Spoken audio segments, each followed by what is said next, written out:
सावधान। मंगलाचरण प्रारंभ करते हैं। णमो अर्हन्ताळं णमो सिद्धाळं णमो आयर्याळं णमो वज्झायाळं णमो लोये सव्यसाहुळं मंगलं भगवान् वीरो मंगलं गौतमो गणी मंगलं कुन्दकुन्दाद्यो जैन धर्मोस्तु मंगलं सर्वमंगलमांगल्यं सर्वकल्याणकारकं प्रधानं सर्वधर्माणां जैनं जयतु शासनं जैनं जयतु शासनं जैनं जयतु शासनं णमियूणजिणं वीरम् अनन्तवर्णानदंसनसहावं वोच्छामिणीयं सारं केवली सुध केवली भणिदम्।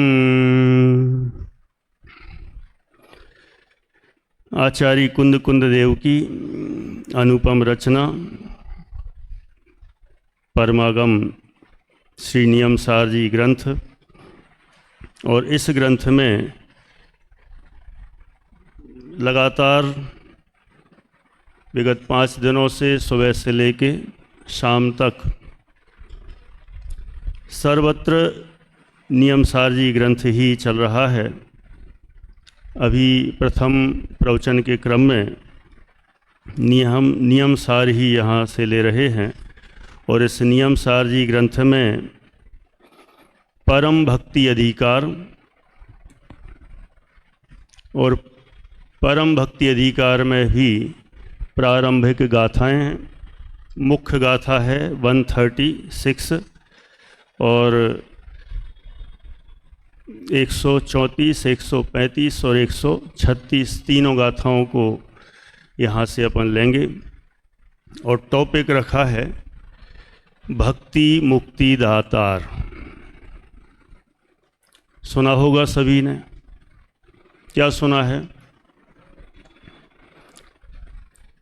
किसी ने सुना होगा भुक्ति मुक्ति दातार, लेकिन अपन यहाँ चर्चा करने वाले हैं भक्ति मुक्ति दातार।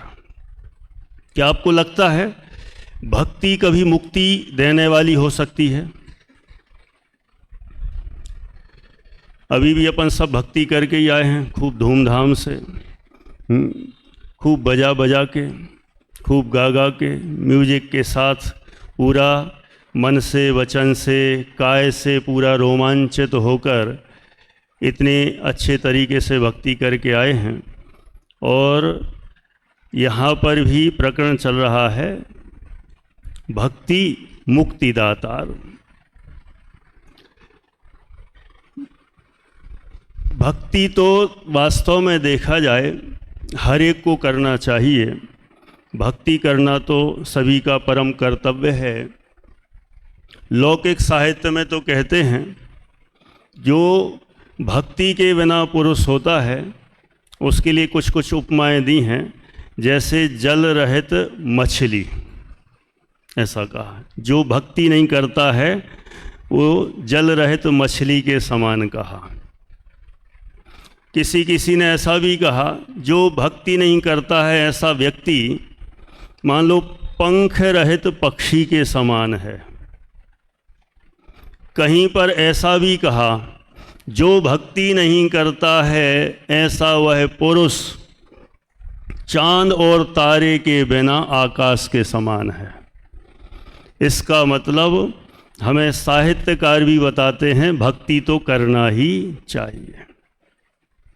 लौकिक साहित्य में कहीं पर भक्ति योग की चर्चा भी की गई है। आप लोगों ने सुना होगा, हिंदी साहित्य पढ़ा होगा, तो वहाँ भक्ति योग ऐसी भक्ति जो योग करा देती, योग मतलब मिलन करा देती है। किसका किससे मिलन करा देती है? आत्मा का परमात्मा से मिलन करा दे, उसको भक्ति योग कहा है। अपने नियम सारजी ग्रंथ में भी भक्ति योग की चर्चा है, लेकिन आत्मा का कौन से परमात्मा से मिलन कराना है? अभी यहाँ तो बताएंगे, आत्मा का निज परमात्मा से मिलन कराना ही सच्ची योग भक्ति है अथवा भक्ति योग है। लौकिक साहित्य में इस आत्मा का उस परमात्मा से मिलन करा देने को भक्ति कहा जाता है। थोड़ी सी चर्चा हल्की फुल्की साहित्य की मैं कर रहा हूँ और फिर उसके बाद सीधे अपन विषय पर आएंगे, क्योंकि ये भी सभी शास्त्री विद्वान बैठे हुए हैं, उनको मुख्यता से देखते हुए। आप लोगों ने सुना होगा भक्ति दो प्रकार की होती है, एक निर्गुण भक्ति और एक सगुण भक्ति। सुनी होगी सबने, हिंदी साहित्य में सब हिंदी साहित्य वाले हैं, इंग्लिश लिटरेचर वाले भी होंगे तो भी इतनी हिंदी तो सबने पढ़ी होगी, पढ़ी है ना, विदेश क्षेत्र है ना। अब वो विदेश क्षेत्र कहने की आदत हो गई, विदेह है ना। क्या बोले दिव्य, हंस रहे हो उसको देख के, विदेश क्षेत्र कहा तो है। अभी तुम्हें देख के भी हंसेंगे सब। हाँ, कौन सी दो प्रकार की भक्ति कही अक्षत? कौन सी दो प्रकार की? एक निर्गुण भक्ति और दूसरी सगुण भक्ति। ठीक है प्रतीक। निर्गुण भक्ति किससे कहा? जिसमें एक निराकार निरंजन परमात्मा की उपासना की जाती है, उसको निर्गुण भक्ति कहते हैं। निराकार, निरंजन माने निर्दोष, जिसका कोई आकार नहीं होता और जो सर्वव्यापी संपूर्ण विश्व में व्याप्त होता है, ऐसे ब्रह्म की उपासना उसे निर्गुण भक्ति कहते हैं। और एक होती है सम्यक सगुण भक्ति। सगुण भक्ति कौन सी होती है वर्षिल? सगुण भक्ति जिसमें किसी साकार परमात्मा की उपासना की जाती है। इनके यहाँ लौकिक दृष्टि से इनके यहाँ पे भी 24 अवतार माने गए। जैसे अपने यहाँ 24 तीर्थंकर माने गए हैं, ऐसे इनके यहाँ कितने माने? सात्विक 24 अवतार माने गए हैं। जो यहाँ पर जब भी कभी हिंसा का तांडव होता है, माहौल जब बिगड़ता है, तो वहाँ से परम ब्रह्म परमात्मा एक अपनी शक्ति के रूप को यहाँ पर भूमि पर भेज देते हैं और जिन्हें क्या बोलते हैं? उन सबको बचाओ। कभी बारिश हो जाए तो गोवर्धन पर्वत उठा लो, कभी और समस्याएं आ जाएं तो उनको बचा लो। इस तरह से किसी भी व्यक्ति को भेज देते हैं, उनके यहाँ उसको कहते अवतार। और जब उनकी भक्ति की जाती है उसे सगुण भक्ति कहते हैं। जैसे अपने यहाँ निकल परमात्मा और सकल परमात्मा हैं, ऐसे यहाँ पर इनके यहाँ निर्गुण और सगुण ब्रह्म हैं। निर्गुण निराकार हैं और सगुण साकार होते हैं। उनकी भक्ति भी इनके यहाँ कही जाती है। भक्ति को दो प्रकार से और बांटा गया है, एक है निष्काम भक्ति और एक है सकाम भक्ति। सुने होंगे ना ये नाम, सकाम भक्ति और निष्काम भक्ति। सकाम भक्ति क्या होता है और निष्काम भक्ति क्या होता है? सकाम भक्ति वो होती है जिसमें कोई भगवान से अथवा इष्ट देव से कामना की जाती है, कुछ ना कुछ मांगा जाता है, कोई ना कोई डिमांड होती है, उसको सकाम भक्ति कहते हैं, है ना। भगवान की जब स्तुति करते हैं, उनके गुण का नाम स्मरण करते हैं, तो उसके बदले में कुछ ना कुछ भक्त उसके बदले में कुछ ना कुछ उनसे डिमांड रखता है, चाहता है कि हे भगवान मेरा कल्याण कर दो, मेरी नौकरी नहीं लग रही है लगा दो, मेरी शादी नहीं हो रही है शादी करवा दो, मेरी दुकान नहीं चल रही है दुकान चलवा दो।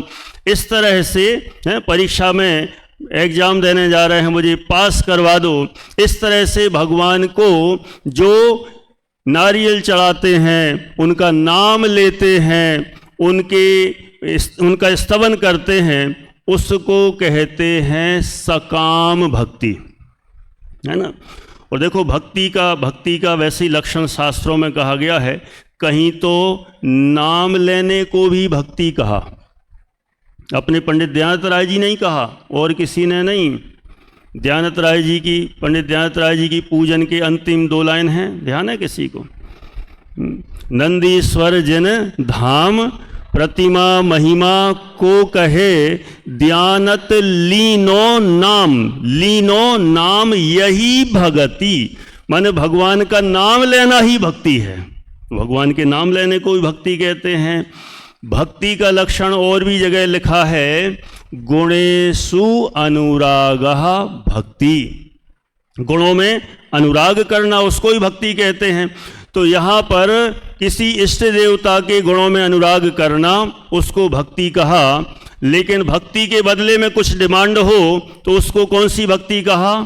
सकाम भक्ति। लेकिन सकाम भक्ति को तो यदि यहाँ अपने शास्त्रों के अनुसार कहें कि जो भक्ति भगवान से कुछ चाह रखती है, भगवान से डिमांड रखती है, यदि इसे डिमांड पूर्वक भक्ति की जाए, उससे पाप का ही बंध होता है, दुर्गति की कारण है। इसलिए हम जब भी कदाचित भक्ति करें भगवान की, तो भगवान की भक्ति करें, उनका नाम लें, उनका स्मरण करें, तो उनसे किसी भी तरह की डिमांड नहीं होना चाहिए, नहीं तो वो पाप बंध की कारण होगी और दुर्गति की कारण बनती है। और दूसरे नंबर की भक्ति कौन सी कही? निष्काम भक्ति। अब सीधे अपन इस पर आने वाले हैं, अपने नियम सार जी पर। कौन सी भक्ति आ गई? निष्काम भक्ति। निष्काम भक्ति क्या होती है? जिस भक्ति में किसी भी तरह की कोई डिमांड नहीं होती, कोई मांग नहीं होती, बस भगवान का नाम स्मरण किया जाता है, उनके गुणों का स्मरण किया जाता है, उसको कहते हैं निष्काम भक्ति। होने को तो इनकी जो महाभारत गीता वगैरह है ना, गीता में भी कहते हैं ना, कर्मण्यवादी कारस्ते माँ फलेषु कदाचन। कर्म किए जाओ, फल की इच्छा मत करो। भक्ति किए जाओ, लेकिन उसके बदले में किसी फल की इच्छा मत करो। वास्तव में भक्ति के बदले में कुछ मांगना, ये तो व्यापार जैसा ही है। अरुण जी भाई साहब, नहीं हुआ? प्रमोद जी भाई साहब, किसी के सामने हमने सिर झुकाया, नतमस्तक हुए और हमने तुरंत अपनी डिमांड रख ली। गुप्त दान में गए, वहाँ मंदिर में भगवान ये लो 10 रुपया चढ़ाता हूँ, मुझे पास कर देना। कितना बढ़िया शॉर्ट एंड स्वीट 10 रुपया में काम बनवाने गए। कहाँ पे गए? भगवान के पास गए, माने अपना काम कराने के लिए डिमांड की। माने एक तरह से बिजनेस नहीं हुआ, ये व्यापार नहीं हुआ। और किससे? लौकिक जनों से बिजनेस करो, व्यापार करो, जिन कुमार जी चलता है, लेकिन भगवान से व्यापार करता है। इसलिए किसी अंग्रेज ने बहुत अच्छी लाइन कही। क्या लाइन कही? उसने तो कहा, भक्ति के बारे में कहा, निष्काम भक्ति के बारे में उसने कहा, prayer must never be answered. If it is not prayer, it is correspondence. Clear? जो अंग्रेज होंगे भी समझ गए होंगे, है ना? क्या मतलब है इसका? Prayer must never be answered. मान जो प्रेयर है, प्रार्थना है, उसका आंसर नहीं मिलना चाहिए। नहीं मिलना चाहिए, आंसर नहीं मिलना चाहिए का मतलब उसके बदले में हमें कुछ मिलना नहीं चाहिए। क्यों? इफ इट इज, यदि मिलता है तो कहते हैं नॉट प्रेयर, वह प्रेयर नहीं है। क्या है? It is correspondence. है ना? हंस रहे हो विदिशा वाले, मजा आ रहा है क्या? है? क्या बोल रहे हैं? ये क्या है? करेस्पॉन्डेंस हुआ, व्यापार हुआ, लेन देन हुआ। भगवान से व्यापार करने को जाता है, भगवान से कुछ करता है और वहां बदले में कुछ ना कुछ डिमांड करता है। ये अच्छी भक्ति हो सकती है, सच्ची भक्ति हो सकती है। ये तो सकाम भक्ति हुई। और यहां तो कहते हैं, हे भगवान, मैं आपसे निष्काम भक्ति करना चाहता हूं। अरे अपन जैन तो छोड़ो, अजैन भी, जो अभी अंग्रेजों का बताया, एक सूफी संत ने भी बहुत अच्छी लाइन कही, 2 पंक्तियां। कभी कभी तो इनके भी साहित्य पढ़ो तो ऐसा लगता है कि ये लोग भी थोड़े थोड़े तो समझते हैं। वे भी कहते हैं कि भगवान से कोई डिमांड करने की आवश्यकता नहीं, यदि डिमांड की लेन देन हुआ तो वो किस काम की भक्ति। मैं बोलता हूँ जरा लाइन है, समझना कि कोई कवि सम्मेलन चल रहा है ना। 2 पंक्तियाँ हैं, अच्छी मुझे मिली थी तो मैंने सोचा कि चलो। उसमें लिखा, सजदे के सिले में फिरदौस मुझे मंजूर नहीं। मुझे पता था पक्का कहोगे बाबा। पंक्तियां ही ऐसी हैं भाई साहब परमात्मा प्रकाश जी। क्या लिखा, सजदे के सिले में फिरदौस मुझे मंजूर नहीं, बेलौस बंदा हूं मैं कोई मजदूर नहीं। आया ना मजा। अभी तो ऐसे ही बाबा कर रहे हो, अभी अर्थ सुनो फिर आएगा असली मजा। इसका मतलब क्या है, शब्द थोड़े से कठिन हैं, बस वो उधर टाइप के हैं ना, दूसरे फारसी वारसी टाइप, तो वैसे थोड़े मजेदार लगते हैं। सजदे के सिले में, सजदे मतलब भक्ति, भक्ति के सिले मतलब बदले में। अरे सिला जान तो सुना तो होगा ना, पुराने जमाने के गाने सुने, अच्छा सिला दिया तूने, इस टाइप का है ना। सिला मतलब बदले में, माने सजदे के सिले में फिरदौस मुझे मंजूर नहीं। फिरदौस मतलब स्वर्ग आदि की प्राप्ति मुझे मंजूर नहीं। बेलौस बंदा हूं, बेलौस मतलब निष्प्रह भक्त हूं, मैं कोई मजदूर नहीं। अब आई होगी बात समझ में। अब एक बार बोल दें फिर से, सजदे के सिले में फिरदौस मुझे मंजूर नहीं, बेलौस बंदा हूं मैं कोई मजदूर नहीं, है ना। अभी बाद में बाबा, मतलब हमें बात तो ये समझना है कि यहां पर साहित्यकार जो अजैन हैं वे जैन धर्म को नहीं जानते, तब भी कहते हैं कि भगवान के सामने भक्ति करने से डिमांड नहीं होना चाहिए। यदि डिमांड हो तो मजदूरी हुई, और मजदूरी करना अच्छी बात थोड़ी है। हम तो निष्काम भक्ति करते हैं, भगवान से कोई भी डिमांड नहीं रखते। ये भक्ति का स्वरूप है। कहीं कहीं पर स्तुति साहित्य में भी स्तुति की परिभाषा भी अच्छी दी है, बहुत बढ़िया है। अब कोई कहेगा ये क्या है, देखो स्तुति की परिभाषा दी है अपने ही साहित्य में, जैन साहित्य में, भूता भूत गुणोद भावनम स्तुति। स्तुति किसे कहा, भूता भूत गुणोद भावनम स्तुति।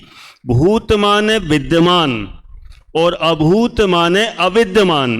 विद्यमान और अविद्यमान इन दोनों गुणों का उद्भावन माने प्रकट करना, उसका नाम स्तुति है।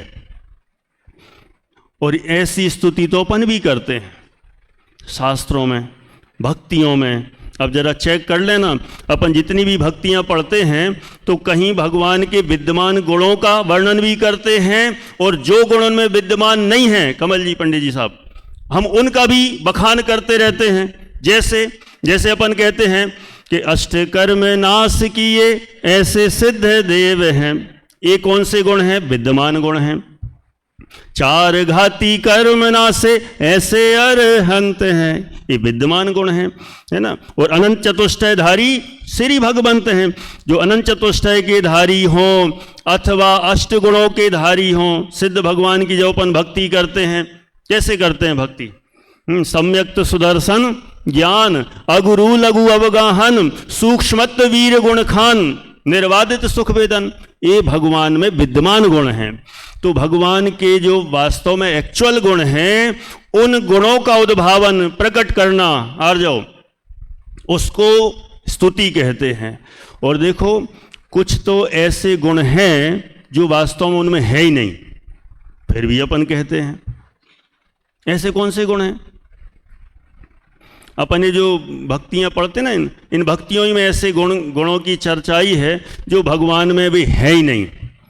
जैसे भगत जनों के कष्ट निवारे, आप तरे हमको भी तारे। बताओ ये भगवान में है ऐसी चीज, इक्वालिटी। भगत जनों के कष्ट निवारण कर देते हैं, आप तरे और उनको तार देते हैं। ऐसे होते हैं क्या भगवान? माने ये तो अपन ने उन पर आरोपित कर दिए। कभी भगवान से कहते हैं प्रभु पतित पावन, तो पतितों को पावन करने वाले हो। कभी कभी तो कह देते हैं कि भगवान मेरी नैया तुम पार लगा देना, ऐसा कहते हैं, लगा देंगे भगवान। और भगवान दया के सागर हो, हैं ऐसे ऐसे भी हम बहुत सारे ऐसे भजन पढ़ते हैं कि हे भगवान तुम हमारे नाव डूब रही हो तो हाथ पकड़ लेना, मुझे बचा लेना। ऐसे अपनी जो अपनी जिनेंद्र रचना है ना, जिनेंद्र रचना में भी ऐसी ऐसी भक्तियाँ लिखी गई हैं। लेकिन ये जो भक्तियाँ हैं अथवा स्तुतियाँ हैं, ये अविद्यमान गुणों की स्तुति है। ये दो हो गई, एक विद्यमान और एक अविद्यमान। माने जो विद्यमान हैं उनका कथन करना और जो नहीं भी हैं उनका कथन करना। अपन आलोचना पाठ पढ़ते हैं, आलोचना पाठ में तो बहुत सारे गुण हैं जो अविद्यमान हैं। जैसे द्रौपदी को चीर बढ़ायो, सीता प्रति कमल रचायो, अंजन से किए अकामी, दुख मेटहु अंतर जामी। ये जो द्रौपदी को चीर बढ़ायो, भगवान ही काम करते हैं और कोई काम नहीं उनके पास कि द्रौपदी का चीर बढ़ाने लग गए हैं। और सीता प्रति कमल रचायो, है सीता अग्नि कुंड में चली गई तो वहां पर भगवान आए और उन्होंने कमलों की रचना कर दी है। और तीसरा क्या कहा, अंजन से किए अकामी, अंजन जैसों को अकामी कर दिया, निरंजन बना दिया, दुख मेटहु अंतर्यामी।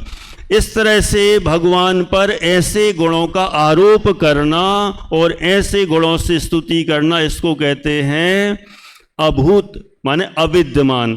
भूताभूत है ना, उद्भावनम, भूताभूत गुणोद्भावनम। भूत माने विद्यमान और जो अभूत माने अविद्यमान गुणों का उद्भावन करना, प्रकट करना, उसको स्तुति कहते हैं। हमने दो प्रकार की स्तुति पढ़ ली। वास्तव में देखा जाए भगवान के गुणों का अनुवाद करना, उसका नाम भक्ति है अथवा कहें स्तुति है। इसे यहाँ नियम सार जी ग्रंथ की गाथा 135 में व्यवहार से भक्ति कहा है ना। अभी अपन पढ़ लेते हैं। और एक और भक्ति बची, अभी तो दो ही हुई, कौन सी, एक सकाम भक्ति हो गई, एक निष्काम भक्ति हो गई। सकाम भक्ति तो प्योर पाप बंदी की कारण है, दुर्गति की कारण है, और निष्काम भक्ति पुण्य बंदी की कारण है और वह स्वर्ग आदि की कारण बनती है। अब एक इसमें तीसरी भक्ति है, जो भक्ति सीधी भक्ति मुक्ति दातार, वो भक्ति सीधी मुक्ति को प्रदान कराने वाली है। अब वो कौन सी भक्ति है, उस भक्ति की चर्चा यहाँ पर अपन करते हैं। देखो जरा, परम भक्ति अधिकार गाथा 134 134। देखो इसलिए तो कहा था भक्ति तो हर एक को करना ही चाहिए। अब हमें भक्ति करना है तो अब हमें चेक करना है कि हम सकाम भक्ति करते हैं अथवा निष्काम भक्ति करते हैं, और उससे ऊपर परम भक्ति करते हैं। तीसरे नंबर की भक्ति जिसका क्या नाम है छावड़ा जी साहब, परम भक्ति। अब परम भक्ति को अपन देखते हैं, गाथा पढ़ते हैं, प्राकृत पढ़ते हैं, फिर हिंदी पढ़ेंगे। सम्मतणाण चरणे जो भक्तिम कुणई साव गो समणो, तस्य दुणे बुद्धि भक्ति हो दित्ति जिणे ही पन्नतम। भक्ति करे जो श्रमण श्रावक, ज्ञान दर्शन चरण की, निर्वृत्ति भक्ति उन्हें हो, इस भांति सब जिनवर कहें। क्या लिखा, भक्ति करें जो श्रमण और दूसरे कौन, श्रावक। देखो आज जो अपनी गोष्ठियों में भी बहुत चर्चा चल रही थी ना, किसको प्रायश्चित होता है, किसको है ना प्रतिक्रमण होता है, प्रत्याख्यान होता है, यहाँ भी आ गया किसको भक्ति होती है। अब ये नया प्रश्न, ये गोष्ठी अभी रख लेते हैं, है ना, प्रश्न उत्तर करना हो तो कर लेना, लेकिन अभी मत करना, नहीं तो 8:45 से ऊपर हो जाएंगे, है ना। कितनी बढ़िया, यहाँ पर भी कौन सी भक्ति कर रहे हैं, परम भक्ति। और ये भक्ति किसको होती है, यहां लिखा स्पष्ट, श्रमण श्रावक, भक्ति करें जो श्रमण श्रावक। श्रमण मतलब होते हैं कौन?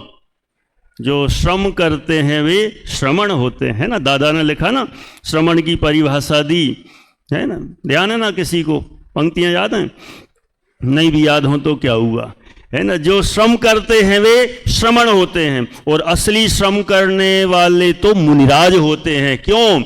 असली श्रम तो उनने किया है जो कर्म का अभाव करके सीधा मोक्ष की ओर जाने वाले हैं, इसलिए सच्चे श्रमण तो मुनिराज हैं। तो एक तो श्रमण मतलब मुनिराज भक्ति करते हैं, और दूसरे कौन भक्ति करते हैं? श्रावक भक्ति करते हैं।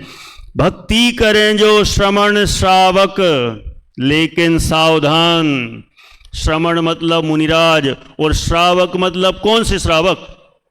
यहां टीका में तो लिखा पंचम गुण स्थानवर्ती श्रावक, चौथे को भी नहीं लिया। बोलो हाँ, मतलब चौथे भी भक्ति करते हैं तो वो एक समझ लो उनके भी सामान्य रूप से भक्ति कह देंगे, लेकिन यहां तो सीधे मुनियों के लिए और पंचम गुण स्थानवर्ती श्रावकों के लिए श्रावक शब्द का प्रयोग किया है, चौथे वाले तक के लिए नहीं किया। यहां श्रमण श्रावक, लेकिन किसकी भक्ति?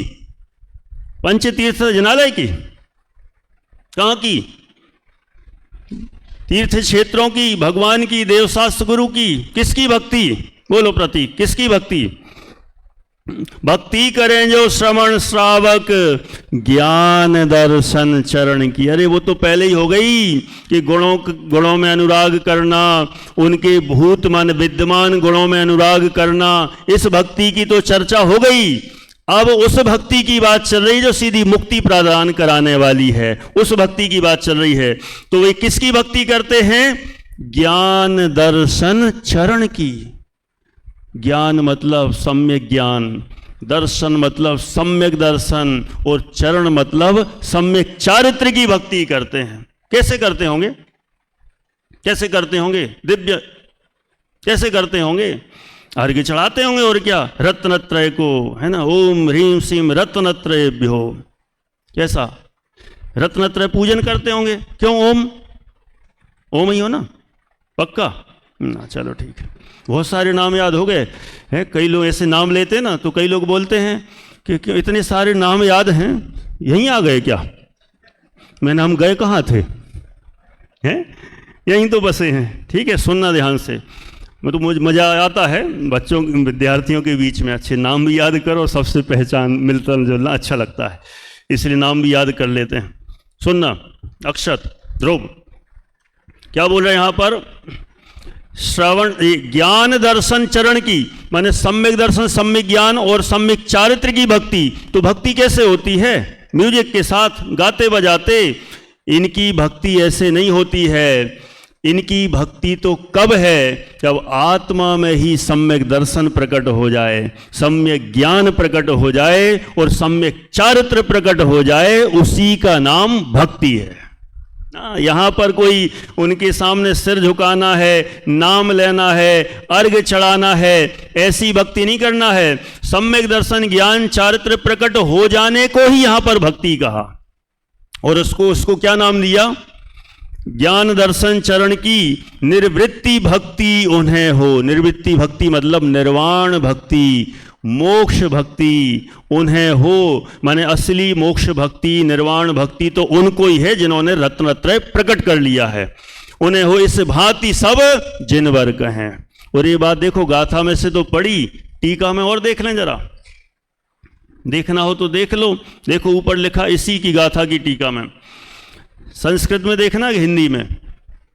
मजा किस में आएगा? संस्कृत में, है ना। चलो संस्कृत में देख लो। देखो ऊपर लिखा, रत्नत्रय स्वरूपाख्यानम एतत् चतुर्गति संसार परिभ्रमण कारण तीव्र मिथ्यात्व कर्म प्रकृति प्रतिपक्ष निज परमात्म तत्व सम्यक श्रद्धानावबोधाचरणात्मकेषु शुद्ध रत्नत्रय परिणामेषु भजनम भक्ति। अब मुझे पूरा नहीं बोलना है, इतना सा, कितना? शुद्ध रत्नत्रय परिणामेषु भजनम भक्ति। देखो भक्ति तो ये है, शुद्ध रत्नत्रय परिणाम का भजन। देखो हिंदी में लिखा, शुद्ध, नीचे नीचे अपन देखेंगे, शुद्ध रत्नत्रय रूप परिणामों का भजन ही भक्ति है। तो भजन मतलब कोई भजन कीर्तन, जय हो जय हो जय हो, अरे यहां वो नहीं। शुद्ध रत्नत्रय परिणामों का भजन का मतलब इसे आत्मा में प्रकट कर लेना, वही है असली भजन। हमें तो ऐसा लगता है कि बस धूमधाम धूमधाम नृत्य गान किया, गा लिया बजा लिया, उसका नाम भजन है। अच्छी लय सुरताल से गा दिया, उसका नाम भजन है। यहाँ तो कह रहे हैं शुद्ध रत्नत्रय परिणाम, माने वे परिणाम आत्मा में प्रकट हो जाएं, वो असली भजन है। और उसको ही क्या नाम दिया है? भक्ति नाम दिया है ना। बढ़िया। यहाँ पर नीचे, और मैं टीका पूरी नहीं पढ़ता हूँ, अगले पेज पर आए, सीधा एक खास बात जो कही, देखो जरा, इसी टीका में ही है। यहां तो कह दिया ये सभी श्रावक शुद्ध रत्नत्रय की भक्ति करते हैं। श्रावकों के लिए कहा, मिल गया आपको 2 नंबर की लाइन टीका में हिंदी में। यहां पर 3 प्रकार के वो श्रावक कहे, जघन्य, मध्यम, उत्कृष्ट, प्रतिमाधारी, माने पंचम गुण स्थान वाले ही कहे, यहां चौथे वाले को भी नहीं बोला, पंचम गुण स्थान वाले। ये सभी श्रावक शुद्ध रत्नत्रय की भक्ति करते हैं तथा संसार भय से भयभीत परम नैष्कर्म वृत्ति वाले परम तपोधन भी शुद्ध रत्नत्रय की भक्ति करते हैं। पंचम गुण स्थानवर्ती श्रावक भी शुद्ध रत्नत्रय की भक्ति करते हैं, और जो मुनिराज हैं वे भी शुद्ध रत्नत्रय की ही भक्ति करते हैं। उन परम श्रावकों तथा परम मुनिराजों को, 2 बोले अनंत, कौन कौन से? परम श्रावकों और परम मुनिराजों को जिन देवों के द्वारा कही गई, जिन देवों के द्वारा कही गई और दोबारा संसार में ना भटकने देने वाली यह निवृत्ति भक्ति अर्थात निर्वाण भक्ति रूपी स्त्री की सेवा है। देखो यहां पर भक्ति तो ऐसी हो जो दोबारा संसार में ना भटकने देने वाली हो। और अपन उसी की बात कर रहे हैं, अपन ने जो टाइटल लिया ना, भक्ति मुक्ति दातार, तो यहाँ कौन सी भक्ति? यहाँ ये भक्ति है रत्नत्रय की भक्ति, माने रत्नत्रय की प्रकटता ही सच्ची भक्ति है, और वो दोबारा कभी संसार में भटकने देती नहीं है, ये असली भक्ति है। यहाँ भक्ति की बात की, आगे और भी बहुत सुंदर चर्चा है। अपन आगे अगली गाथा में पहुंचते हैं और फिर सीधी 136वीं गाथा में पूर्ण करेंगे, समापन करेंगे। देखो 135 नंबर की गाथा, यहाँ पर 135 नंबर की गाथा पढ़ते हैं। यहाँ व्यवहार भक्ति का कथन किया है जो अपन ने पहले पढ़ लिया। एक बार बस हिंदी वाली गाथा पढ़ते हैं और फिर अपन आगे बढ़ेंगे। मुक्तिगत नर श्रेष्ठ की भक्ति करे गुण भेद से, वह परम भक्ति कही है जिन सूत्र में व्यवहार से। जिन सूत्र में व्यवहार से, व्यवहार से भक्ति परम भक्ति कहा। किसको परम भक्ति कहा? मुक्तिगत नर श्रेष्ठ की। मुक्तिगत मतलब जो मुक्ति को प्राप्त हो चुके हैं, ऐसे सिद्ध परमात्मा, कथनचित अरहंत परमात्मा भी कह देते हैं, मुख्यतः से सिद्ध परमात्मा ही हैं। मुक्तिगत मतलब जो सिद्धालय में विराजमान हो चुके हैं, ऐसे नर श्रेष्ठ, वे नरों में श्रेष्ठ हैं। उनकी भक्ति जो गुण भेद से करता है, गुण भेद से मतलब सम्यक्त सुदर्शन ज्ञान अगुरु लघु अवगाहन सूक्ष्मत वीर गुण खान निर्वातित सुख वेदन, और हे गुण अनंत के धाम बंधन अगणित मेरे, अशरीरी सिद्ध भगवान आदर्श तुम ही मेरे। इसको व्यवहार नय से परम भक्ति कही है। देखो अपन भक्तियां भी जब पढ़े ना तो वहां पर भी पकड़ सकते हैं कि हमें कौन सी वाली भक्ति कर रहे हैं, है ना। और उसमें भी ध्यान रखें, एक भूत माने विद्यमान और एक अभूत माने आरोपित। जो भगवान पर, जो भगवान में गुण तो नहीं है लेकिन उनमें आरोपित किए गए हैं, उन आरोपित गुणों की भक्ति करते हैं, वो एक महिमावाचक अथवा बहुमान में कर देते हैं। असली भक्ति तो उनके जो गुण भेद, जो वास्तव में उनमें गुण मौजूद हैं, उनके गुणों का स्मरण करना, उनके गुणों में अनुराग करना ही व्यवहार से भक्ति कही गई है। अब आते हैं अपन सीधे गाथा नंबर 136 पर। हाँ जी, क्या इसमें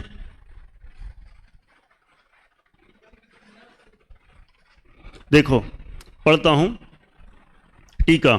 यह व्यवहार नए प्रधान सिद्ध भक्ति के स्वरूप का कथन है, जो पुराण पुरुष संपूर्ण कर्मों के क्षय के उपायभूत कारण परमात्मा की अभेद अनुपचार रत्नत्रय परिणति से भली प्रकार आराधना करके सिद्ध हुए हैं। उनके केवल ज्ञानादि शुद्ध गुणों के भेद को जानकर निर्वाण की परंपरा की हेतुभूत परम भक्ति जो आसन्न भव्य जीव करता है, उस मुमुक्षु को व्यवहार नय से निर्वाण भक्ति कहते हैं। तो यहाँ तो ये लिखा भली प्रकार आराधना करके सिद्ध हुए हैं, है? नहीं तो सिद्ध हुए हैं तो सिद्धों की तो भक्ति हुई ना।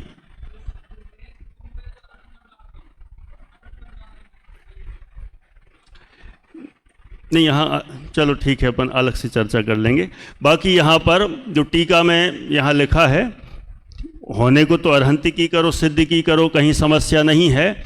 लेकिन यहाँ जो नर श्रेष्ठ हैं, तो नरों में श्रेष्ठ कथनचित कदाचित अरहंतों को भी कह सकते हैं।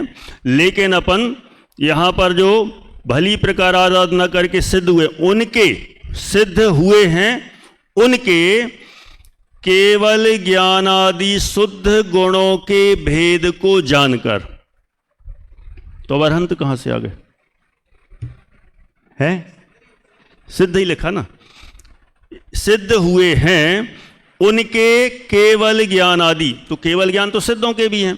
केवल ज्ञान आदि शुद्ध गुणों के भेद को जानकर, जो समकित दर्शन ज्ञान अगुर लघु अवगाह है ना, सूक्ष्म वीरजवान निराबाद गुण सिद्ध के जानकर निर्वाण की परंपरा के हेतुभूत परम भक्ति जो आसन भव्य जीव करता है, उस मुमुक्षु को व्यवहार नय से भक्ति कही है।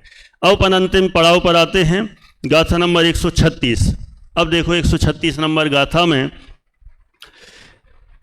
एकदम इसका समापन और बहुत अजब गजब की बात कही है। गाथा अपन प्राकृत में भी पढ़ेंगे और हिंदी में भी पढ़ेंगे। मुख पहे अपाणम थवी ऊण यकुण दीण बुद्धि भक्ति तेण दुजीवो पावई असहाय गुणम पाणम। जो थाप निज को मुक्ति पथ भक्ति निवृत्ति की करे, वे जीव निज असहाय गुण संपन्न आत्म को वरे। क्या लिखा? बिल्कुल टाइटल जो अपना था यहाँ पर पूरा हो रहा है, विदेह है ना, यहाँ पर ही विदेही होना है। भक्ति मुक्ति दातार, जो थाप निज को, कहाँ पर? जो थाप माने स्थापित करता है, किसको? निज को, अपने आप को जो स्थापित करता है। कहाँ स्थापित करता है? मुक्ति पथ। मुक्ति पथ मतलब मोक्ष के मार्ग में स्थापित करता है। तो मोक्ष का मार्ग है कहाँ, जरा बता दो जरा। कहीं है सीढ़ियां बनी हुई हो, कहीं और बाहर है? मोक्ष का मार्ग कहाँ है? अपने आप को मोक्ष के मार्ग में स्थापित करता है। और मोक्ष के मार्ग में स्थापित करने का मतलब है मोक्ष मार्ग में स्थापित करना। तो मोक्ष मार्ग है कहाँ? कहीं और नहीं है। मोक्ष का मार्ग तो अंदर ही है। और जिसमें सम्यक दर्शन प्रकट हो गया हो, जिस आत्मा में सम्यक ज्ञान प्रकट हो गया हो, और जिसमें सम्यक चारित्र प्रकट हो गया हो, वही तो मुक्ति का मार्ग है। माने हमने सम्यक दर्शन ज्ञान चारित्र यदि प्रकट कर लिया तो अपने आत्मा को मुक्ति मार्ग में स्थापित कर दिया, बस। और मुक्ति मार्ग में स्थापित करने के लिए अलग से कुछ करने की जरूरत नहीं है महेश जी भाई साहब। बस सम्यक दर्शन प्रकट किया, ज्ञान प्रकट किया, चारित्र प्रकट किया। तो जो थाप निज को मुक्ति पथ, और क्या करे? भक्ति, भक्ति करे। कौन सी? झूम झूम के, अंदर में झूम झूम के। मैं ऐसी कह रहा हूँ, मैं इस तरह की झूम झूम के नहीं कह रहा हूँ। सम्यक दर्शन, सम्यक ज्ञान, सम्यक चारित्र, असली भक्ति उछलेगी, अतीन्द्रिय आनंद उछलेगा। जो अंदर से आनंद आएगा, जो रोमांच होगा, वही असली भक्ति कही जाएगी।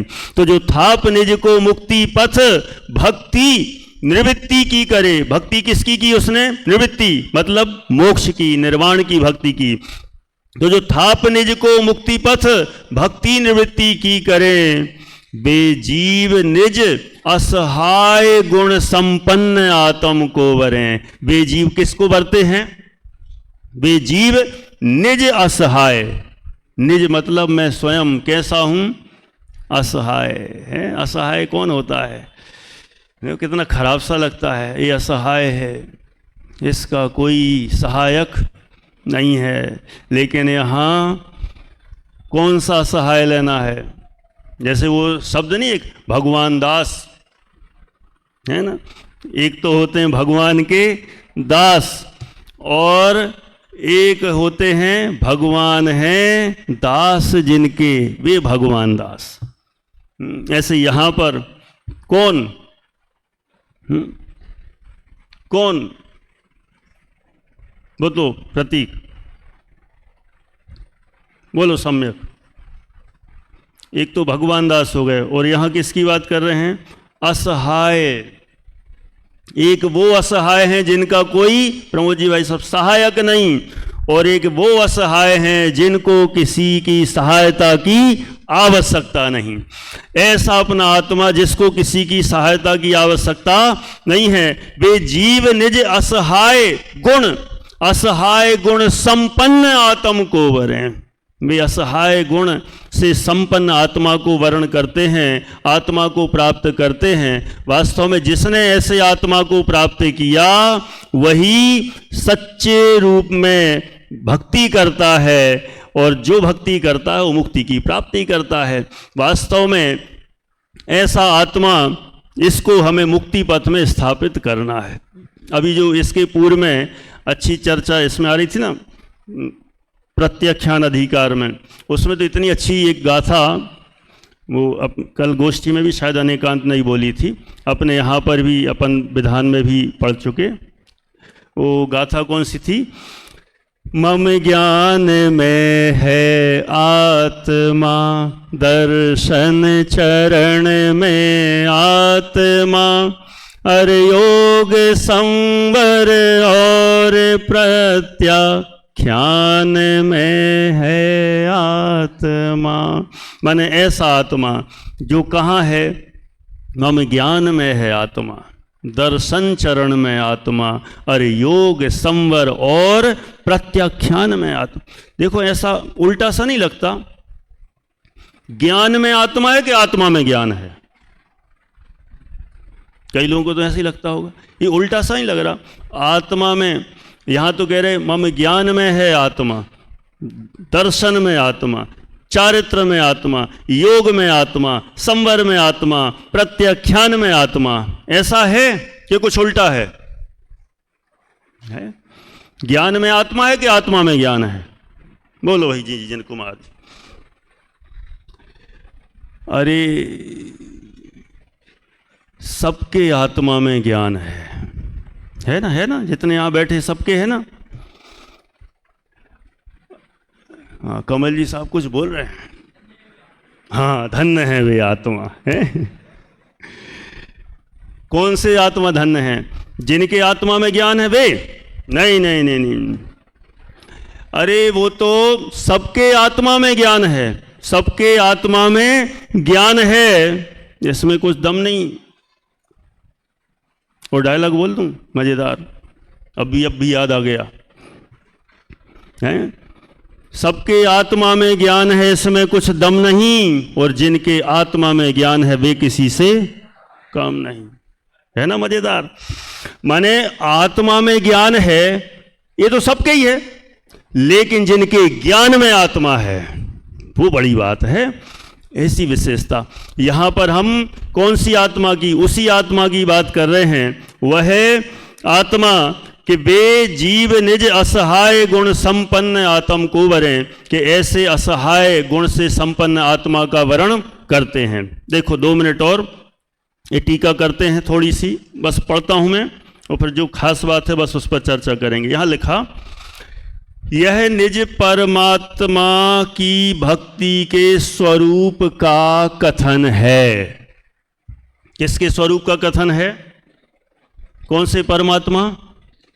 हाँ, निज परमात्मा। जिन देव तन मंदिर रहे, है ना, जन मंदिरों में खोजते। हमें उनकी बात नहीं करना है कहीं मिलते हों, हम तो तन मंदिर वाले। यह निज परमात्मा की भक्ति के स्वरूप का कथन है। निरंजन निज परमात्मा के आनंद रूपी अमृत को पीने के लिए अभिमुख यह जीव। किसको पीने के लिए? किसको पीने के लिए? निरंजन निज परमात्मा के आनंद रूपी अमृत को पीने के लिए अभिमुख, मुख मतलब सन्मुख, यह जीव भेद कल्पना निरपेक्ष निरुपचार रत्नत्रयात्मक निर्विकारी मोक्ष मार्ग में। देखो, जिसमें भेद नहीं, भेद रूप हो वो तो रत्नत्रय, व्यवहार रत्नत्रय है। यहाँ तो भेद कल्पना निरपेक्ष निरुपचार रत्नत्रयात्मक, जिसमें कोई उपचार नहीं, ऐसा शुद्ध रत्नत्रय जिसको अपन कहें निर्विकारी मोक्ष मार्ग में अपने आत्मा को, कौन से मोक्ष मार्ग में? निर्विकारी मोक्ष मार्ग में अपने आत्मा को भले प्रकार स्थापित करके निवृत्ति के अर्थात मुक्ति रूपी स्त्री के चरण कमलों की परम भक्ति करता है। किसकी परम भक्ति करता है ना? शब्द क्या दिए है?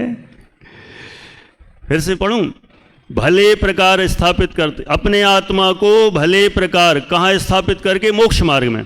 मोक्ष मार्ग में अपने आत्मा को भले प्रकार स्थापित करके निर्वृत्ति के अर्थात मुक्ति रूपी स्त्री के चरण कमलों की परम भक्ति करता है। ये कहाँ है मुक्ति रूपी स्त्री के चरण कमल? कहाँ मिलेंगे? सिद्धालय में। मुक्ति रूपी स्त्री के चरण कमल की भक्ति करता है। करना क्या नहीं करना है? कठिन तो नहीं लग रहा? कितना अच्छा शब्द है कि मुक्ति रूपी स्त्री के चरण कमलों की परम भक्ति करता है। उस कारण से वह भव्य जीव भक्ति गुण द्वारा निरावरण सहज ज्ञान गुण वाला होने से असहाय गुणात्मक निज आत्मा को प्राप्त करता है। देखो, यहाँ पर तो उपमा तो ऐसी देते हैं, ऐसा लगता है कि अपन भक्त हैं और उस भक्ति करते हैं तो किसके चरणों की भक्ति करते हैं? मुक्ति रूपी स्त्री के। अरे, मुक्ति रूपी स्त्री कहीं और नहीं है, जो जिसके हम चरण पकड़ें। मुक्ति रूपी स्त्री तो हमारे अंदर ही विराजमान है। हम अपने में आ जाएं तो ऑटोमेटिक ही हमें वर्ण कर लेगी। गुरुदेव श्री का बस एक उदाहरण है, 2 मिनट में लेके पूरा करते हैं। गुरुदेव श्री का एक उदाहरण जो कहा करते थे, दिया उन्होंने कई बार, प्रवचनों में सुनने को मिल जाएगा।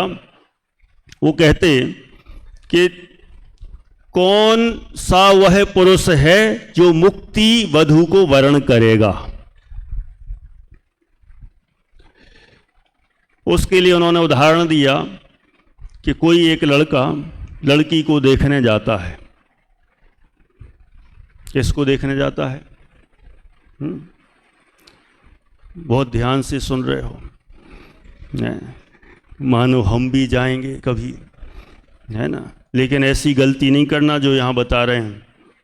कैसी गलती? कोई एक लड़का लड़की को देखने जाता है और वहाँ देखते ही एक बार में ही पसंद कर लेता है, बस पसंद है। वहाँ के घर के लोग पूछते हैं, पसंद है? हाँ पसंद है। और फिर पूछते हैं, लड़की से भी पूछ लो जरा, इसको मैं पसंद हूँ कि नहीं। तो कहा ऐसा है अकेले में जाके बात कर लो। अकेले में चले गए। अब लड़के ने उससे कहा, एक ही बार में कहा, क्या कहा कि मैंने तो तुम्हें पसंद कर लिया, मैं तुम्हें पसंद हूं कि नहीं। तो वो लड़की कुछ ना बोले। इसने दोबारा पूछा, अपनी विशेषताएं बताई और कहा, देखो मैंने तो तुम्हें एक ही बार में देखते ही पसंद कर लिया, तुमने मुझे पसंद किया कि नहीं। फिर कुछ ना बोले। भारतीय नारी, संस्कारी, आजकल की बात नहीं कर रहा हूं, तो एक ही बार में यस यस और नो का काम। शर्म आ गई। फिर पूछा, उसको लगा क्या पता बोल नहीं रही, ऐसा ना हो कि मुझे पसंद ना करती हो। तो उसने कहा, देखो हाँ कर दो, मैंने तुम्हें पसंद कर लिया। फिर ना बोले, उसने हाथ जोड़ लिए, प्लीज हाँ कर दो। राकेश जी भाई साहब, मजा आ रहा है आपका नाम लेते हैं भक्ति हो जाती है। भगवान का लेंगे तो अलग बात है। अभी उनके ही प्रवचन का लाभ मिलना है और मजा आएगा। सुनो जरा अंतिम बस। अब बार बार उसने हाथ जोड़ लिए। अब हाथ जोड़ने के बाद भी ना बोले। अब उससे रहा नहीं गया। उसने कहा ऐसा ना हो कैंसिल हो जाए, मना ना कर दे। तो उसने क्या किया, सीधे हाथ तो जोड़े थे, अब सीधे पैर पकड़ लिए। उसने तुरंत झट से बोला, नहीं हो पसंद। अभी तक तो नहीं बोल रही थी, अब एक ही बार में बोली। क्या बोली? नहीं हो पसंद। क्यों बोली ऐसा? हमने ये उदाहरण आपके सागर में दिया था, परकोटा जनालय में, 10 लक्षण बहुत साल पहले। तो हमने कहा क्यों नहीं है पसंद, उसने लड़की ने ऐसा रिजेक्ट क्यों कर दिया। तो पता एक बुंदेलखंडी, मतलब बुंदेलखंड वाले हैं, तो वहाँ पर उसने जवाब दिया। मुझे तो एकदम समझ से में नहीं आया, फिर बाद में किसी ने समझाया। मैंने कहा उसने पैर पकड़ लिए, तो उसने तुरंत झट से जवाब दिया नहीं हो पसंद। तो क्यों? तो उसने कहा भज्जा ने बहन के पैर पल रहे।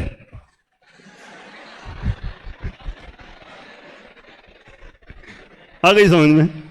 तो बुंदेलखंड वाले हों उनको तो सब समझ में आ गया, बाकी को तो समझ में कठिन हो जाएगा।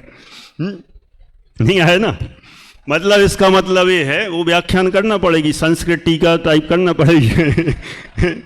माने वहाँ बुंदेलखंड तरफ ऐसा होता है कि जो भाई है ना, बहन के छोटी हो चाहे बड़ी हो, उसके पैर छू लेता है। तो उसने उस लड़की के पैर छू लिए, इसका मतलब ये हुआ कि भाई ने बहन के पैर छू लिए।